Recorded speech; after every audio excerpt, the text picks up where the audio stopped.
2022년 3월 29일 오전 8시 35분 미콜라이우에서 평범한 아침이었다. 9층짜리 건물, 지역정부 청사였다. 직원들이 출근하느라 건물은 사람들로 가득했다. 두 발의 미사일이 경고도 없이 날아왔고 건물은 무너졌다. 37명이 사망했고 34명이 부상을 입었다. 이 미사일들은 갑자기 나타난 것이 아니다. 이 미사일들은 한 선박에서 발사된 것이다. 그 선박은 이름이 있고 승무원이 있으며 신원이 확인된 선장이 있었다. 그리고 그 사건 이후로도 4년 동안 흑해를 계속 항해했다. 러시아는 그 선박이 안전하다고 생각했다. 아무도 닿을 수 없는 충분히 먼 항구를 찾았다고 믿었다. 전쟁이 이미 그 단계를 넘었을 줄 알았지만 아니었다. 2026년 3월 1일 밤 우크라이나는 러시아가 피난처라고 부르던 곳에 드론 200대를 보냈다. 그리고 그날 밤 일어난 일은 단순히 전쟁에서 가장 큰 해상 공격이 아니었다.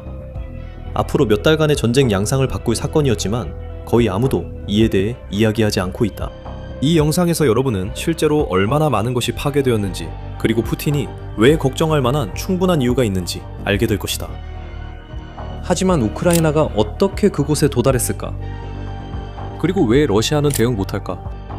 그리고 이 공격이 전쟁에 자금을 대는 사람들에게 어떤 의미가 있는지 지금 그 질문에 답해보겠다.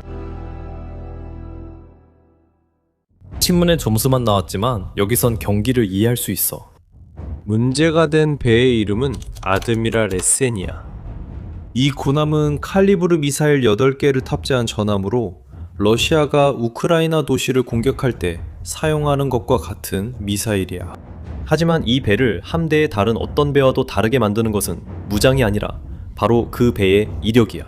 인권단체 투르사운즈의 조사관들은 미콜라이우에서 건물을 파괴한 미사일의 궤적을 추적해서 흑해의 정확한 위치까지 밝혀냈어.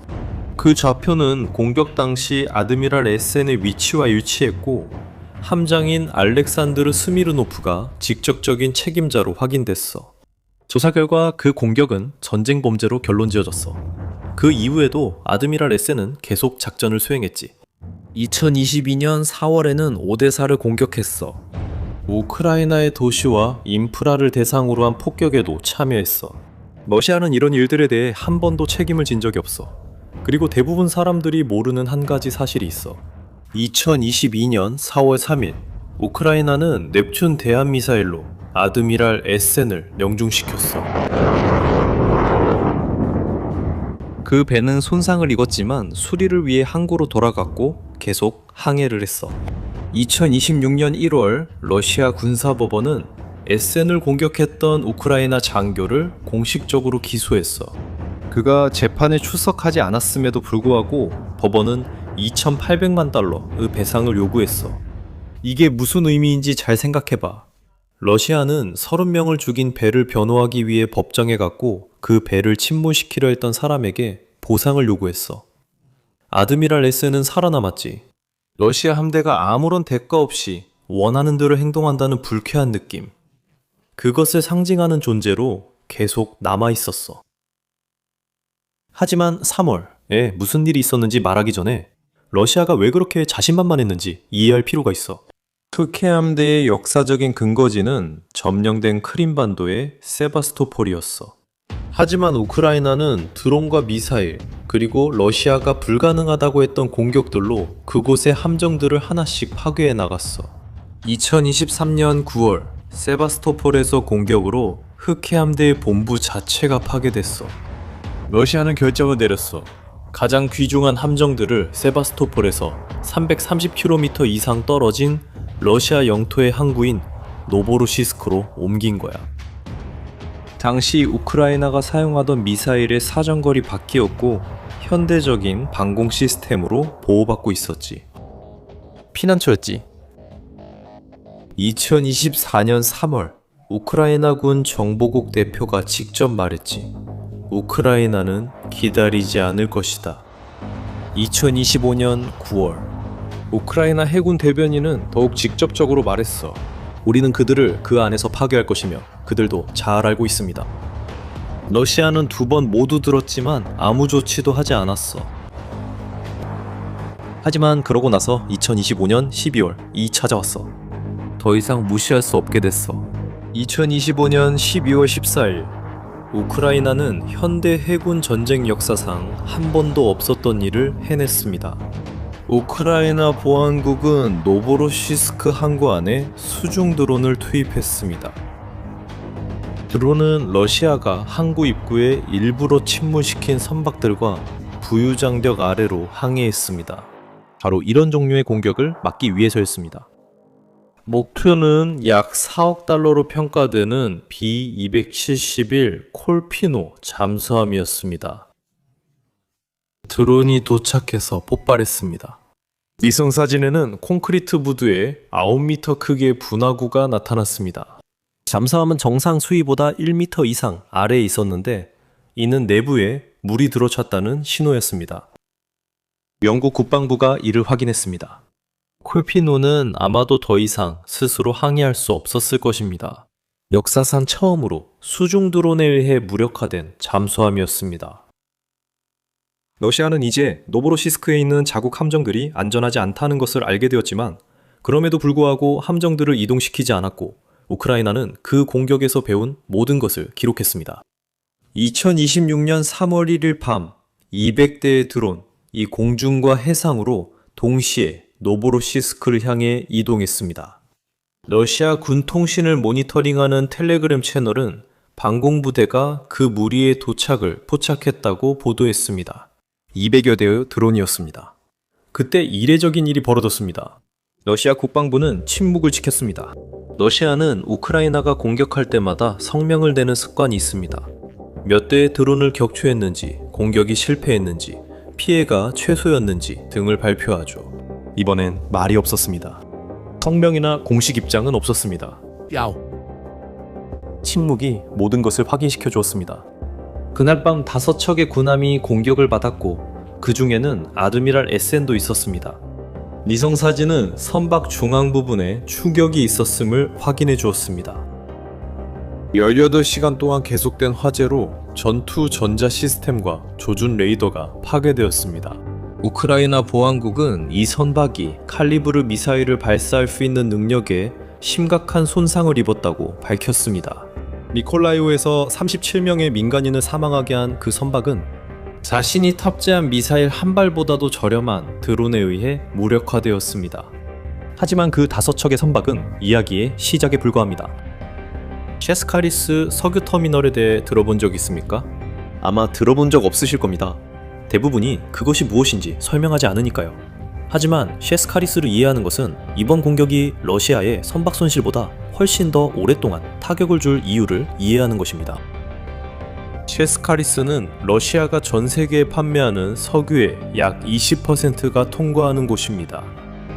옆에 있는 터미널과 합쳐서 이 단지는 하루에 200만 배럴의 석유를 처리합니다.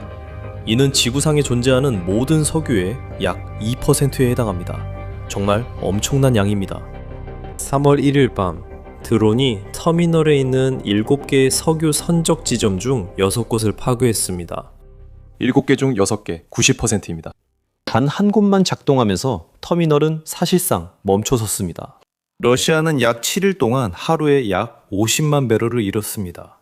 시장 가격으로 보면 이는 1억 5천만 달러에서 1억 7,500만 달러에 달하는 손실된 수익을 의미합니다. 오직 석유만으로도 그렇습니다.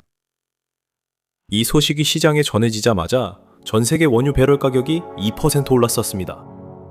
셰스카리스가 하루라도 가동을 멈추면 러시아는 약 2,500만 달러의 손실을 입게 됩니다. 그리고 이것이 첫 번째 공격은 아니었습니다. 2025년 11월 우크라이나는 이미 이 터미널을 공격해서 단지를 일시적으로 완전히 폐쇄시킨 적이 있습니다. 11월 29일 해상 드론이 카스피의 파이프라인의 해상 선적 지점을 파괴했습니다. 이 파이프라인은 카자흐스탄이 수출하는 석유의 80%가 지나가는 경로입니다. 카자흐스탄은 이런 중단이 계속될 경우 한 달에 10억 달러의 잠재적 손실이 발생할 것으로 추정했습니다. 셰스카리스에서의 공격은 석유 터미널에 대한 공격이 아니라 전쟁 자금을 직접적으로 겨냥한 공격입니다. 그리고 문제는 단순히 잃어버린 수익에 그치지 않습니다. 한 정부가 1년 내내 월급을 받을 거라고 계획했는데 그 월급이 거의 절반으로 줄어든 상황을 상상해보세요. 이게 바로 지금 러시아에서 일어나고 있는 일입니다. 2025년에 러시아의 석유와 가스 수입이 전년 대비 거의 24%나 감소했습니다. 정부 재정 적자는 1996년 이후 최대치였습니다. 크렘린의 금융 예비금, 즉 전쟁 비용을 충당하기 위해 보관된 자금은 침공 이전 1130억 달러에서 2026년 1월에는 520억 달러로 줄었습니다. 2025년 12월 노보로시스크에서 러시아산 석유는 배럴당 34달러로 떨어졌습니다. 러시아 정부는 2026년 예산을 배럴당 59달러를 기준으로 계획했었습니다. 두 숫자 사이의 차이는 그저 존재하지 않는 돈이고 전쟁 비용이 정부 수입의 38%를 차지하고 있습니다. 하지만 러시아가 잃고 있는 것을 단순히 보충하지 못하는 이유를 설명해주는 더 심각한 문제가 있습니다. 그리고 이것이 대부분의 사람들이 모르는, 하지만 모든 것을 바꿔버리는 중요한 세부사항입니다. 계속하기 전에 잠깐 생각해보세요. 당신이 러시아라고 가정하고 흑해에서 함선을 잃고 있다면 어떻게 하시겠습니까? 다른 함대에서 지원군을 데려오겠죠. 그렇지 않습니까? 분명해 보이네요. 문제는 1936년에 서명된 문서가 있다는 겁니다. 스위스의 한 기록 보관소에 보관되어 있는 그 문서 때문에 이건 완전히 불가능해요. 전 세계가 파괴된 배들만 바라보고 있을 때 거의 아무도 언급하지 않은 퍼즐 조각이 하나 있었어요. 90년 된 조약. 이 흑해를 러시아에게는 빠져나올 수 없는 함정으로 만들어버렸죠. 당신이 하는 게임에서 한 번 잃어버린 말은 영원히 사라지고 새 말을 요청할 수도 없고 다시 시작할 수도 없다고 상상해보세요. 가진 말로 끝까지 버텨야만 하는 거죠. 지금 흑해 함대에 딱 그런 일이 벌어지고 있습니다. 2022년 2월 터키는 몽트레 협약이라는 국제법을 발동했습니다. 1936년에 체결된 이 조약은 흑해를 세계 다른 지역과 연결하는 해상 통로인 보스포루스 해협을 통해 군함이 통과하는 것을 통제합니다. 이 법은 전쟁 중에 분쟁 중인 국가의 군함이 해협을 통과할 수 없다고 규정하고 있습니다. 실제로 이것은 다음과 같은 의미입니다. 흑해에서 파괴된 러시아 군함은 대체될 수 없습니다. 러시아는 다른 함대에서 증원 전력을 가져올 수 없으며 잃어버린 군함은 영원히 잃어버린 것입니다. 전쟁이 지속되는 한 2026년 2월 말까지 최소 25척의 러시아 군함이 파괴되거나 전투 불능 상태에 빠졌으며 이는 전체 함대의 3분의 1에 해당합니다. 이제 5척이 더 추가됐습니다. 흑해는 이제 함정이 되었고 들어오는 것은 나가지 못합니다. 파괴된 건 보충되지 않습니다. 그리고 나서 러시아는 또 다른 바다를 흑해와 연결하는 내부 운하를 사용하는 대안을 시도했습니다. 하지만 그 운하는 너무 얕아서 깊이가 겨우 4.5m에 불과합니다. 작은 선박들은 지나갈 수 있지만 잠수함이나 더 큰 군함, 군사적으로 정말 중요한 어떤 것도 지나갈 수 없습니다. 실질적인 해결책은 없습니다. 선박과 터미널 외에도 그날 밤 우크라이나 드론은 3개의 방공 시스템을 파괴했습니다. 여기에는 러시아가 보유한 가장 첨단 드론 및 미사일 방어 시스템인 S-400의 일부도 포함되어 있습니다. 파괴된 시스템은 하늘에 빈 공간을 만들어 다음 드론들이 그 경로를 이용할 수 있게 했습니다. 3월의 공격은 전쟁 최대 규모였으며 이후 공격 준비이기도 했습니다. 이 공격이 어떻게 가능했는지 중요한 세부사항이 있지만 거의 언급되지 않았습니다. 2026년 1월 30일 공격 한 달 전 서방의 정찰기 2대가 흑해 상공을 비행했습니다. 영국의 레이더 신호와 군사통신을 포착하는 데 특화된 정찰기 한 대, 그리고 노보로시스크 항구 바로 위를 선회하는 미국의 정찰기 한 대였습니다. 이 정찰기들은 200대의 드론 공격을 계획하기 전에 반드시 해야 할 일을 정확히 수행하고 있었습니다. 적의 모든 레이더를 찾아내고 모든 약점을 파악하며 방어시설이 어디에 있는지 이해하는 것입니다. 2025년 10월 트럼프 정부는 우크라이나가 러시아 에너지 인프라를 장거리 공격할 수 있도록 기밀 정보를 공유하는 것을 승인했습니다. 2026년 3월 이 공동 작업은 본격적으로 진행되고 있었습니다. 러시아는 이 사실을 알고 있습니다. 하지만 안다고 해서 공격을 막을 순 없었습니다. 우크라이나가 단 하룻밤에 파괴한 것을 정리해 봅시다. 왜냐하면 모든 것을 합치면 그 숫자는 믿기 어려울 정도이기 때문입니다. 5척의 군함, 그 중에는 미콜라이우에서 37명의 민간인을 사망하게 한 군함도 포함되어 있습니다. 러시아 석유의 20%를 처리하는 터미널에 7개 선적 지점 중 6곳, 그리고 3개의 방공 시스템이 있습니다. 그리고 이제 이 전쟁의 불균형을 그 어떤 설명보다도 잘 요약하는 간단한 계산이 있습니다. 우크라이나 드론 한 대의 가격은 25만에서 30만 달러 사이입니다. 아드미랄 에센이 도시를 공격할 때 사용했던 칼리브르 미사일 한 발의 가격은 약 650만 달러입니다. 아드미랄 에센은 탑재하고 있던 미사일 한 발보다도 저렴한 무기에 의해 무력화되었습니다. 이것이 러시아가 해결하지 못하는 불균형입니다. 2022년 5월 우크라이나의 해상 드론 프로그램은 4명의 엔지니어와 개조된 어선 한 척으로 시작되었습니다. 2026년 3월 이 프로그램은 전쟁에서 가장 큰 규모의 동시 공격을 실행했습니다. 그리고 이제 우리는 이 이야기의 시작 미콜라이우로 돌아갑니다. 2022년 3월 29일 9층짜리 건물, 그날 아침 출근했다가 집으로 돌아가지 못한 37명. 그 미사일을 발사한 배는 4년 동안 처벌받지 않았고 계속 항해하며 계속 공격을 했습니다. 러시아는 심지어 법정에 나가 그 배를 변호하기도 했습니다.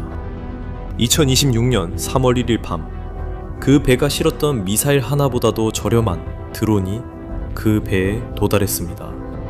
그리고 이번에는 아드미랄 에센이 항구로 돌아오지 못했습니다. 4년은 어떤 대가가 도달하는 데 걸리는 시간입니다. 이제 당신의 의견을 듣고 싶습니다.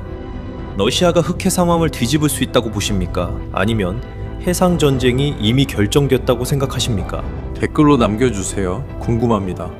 이 영상이 여러분이 실제로 무슨 일이 일어났는지 그 규모를 이해하는 데 도움이 되었다면 이 전체 이야기를 알 자격이 있는 사람과 이 영상을 공유하고 다음 이야기를 놓치지 않도록 채널을 구독해주세요.